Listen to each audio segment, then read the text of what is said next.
The contract for the renovation of the official residence of the Deputy President was signed by the Controller of State House. Unless the move of this motion wants to make a claim that the Deputy President conspired with the State House to have this contract executed. Number two, it will be known to all of us as members of Parliament that the money for renovation of this official residence was approved by the National Assembly. Is the National Assembly conceding that it approved money for unnecessary expenditure by government? How can the National Assembly approve money for use for renovation of the residence of the Deputy President, then after that money is used for the intended purpose, the renovation of the official residence of the President, now drag the Deputy President for impeachment for the reason of that renovation? I said it will move through the ridiculous to the embarrassing. You will be told that the Deputy President has a helicopter landing facility at his land, Ruguru, Kiamariga, 1223 in Madeira. The Deputy President simply has no helicopter landing pad on that farm, a small parcel of land with napier grass, unless the mover of this motion can now convince us that new technology has emerged, that napier grass is the constructing material for landing pads for aircraft. That's the only way it can make sense. But because it doesn't make sense, good people, you'll agree with me, it moves from the false through the ridiculous to the embarrassing. Now let's deal with it. You'll be told the Deputy President has amassed a wealth portfolio amounting to 5.2 billion shillings.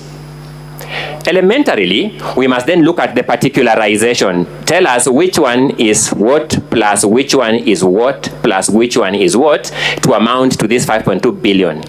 This figure, the origin, is only known to the mover of this motion.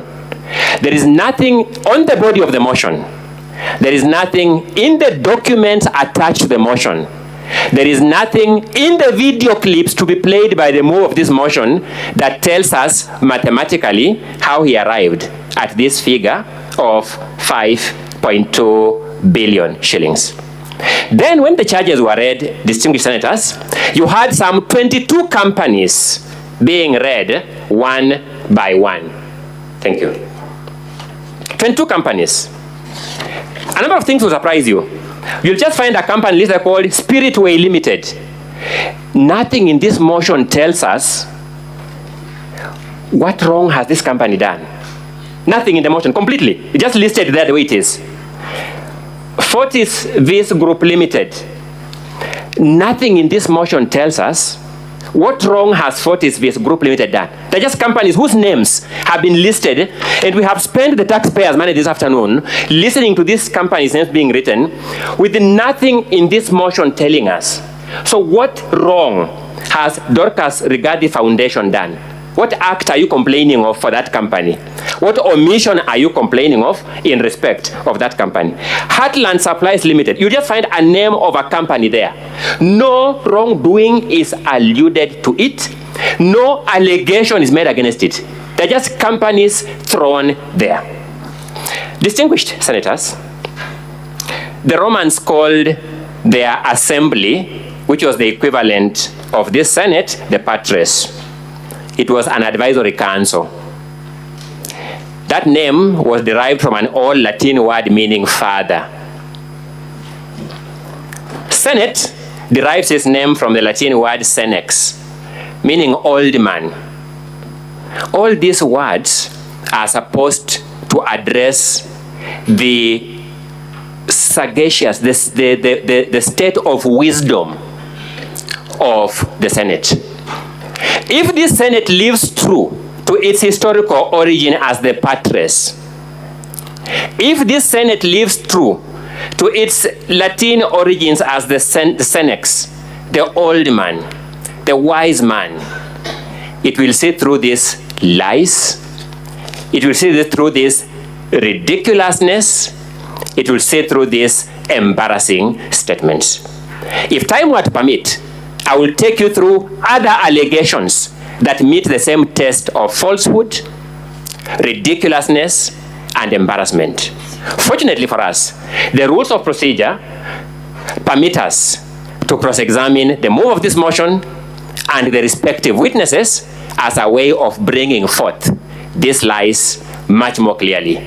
We shall do that when the time presents itself.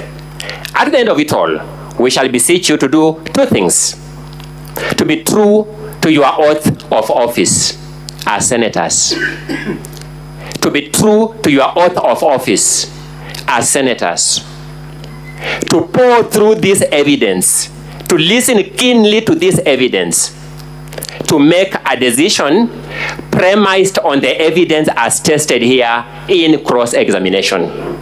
And if you do that, we have no doubt in our mind, you will reach the same conclusion that what has been presented before you as a most consequential motion, perhaps in our lifetime, is false, is ridiculous, is embarrassing. I rest the governor's opening statement. That is the Deputy President Council. It's not the governor. My apologies, Mr. Speaker. I have been here multiple times on governance, and I think that is what was reigning in my mind. I rest the Deputy President's opening statement. My apologies for that. Very well. Now, honorable senators, will now move to hear the case of the National Assembly. Now, the National Assembly has 3 hours to present its case, meaning all the witnesses, evidence in chief,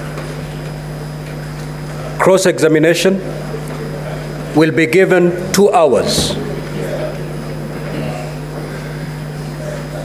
The legal team for the Deputy President, you'll have 2 hours to cross-examine the witnesses as presented by the National Assembly. Clerk, you may now usher in the first witness of the National Assembly.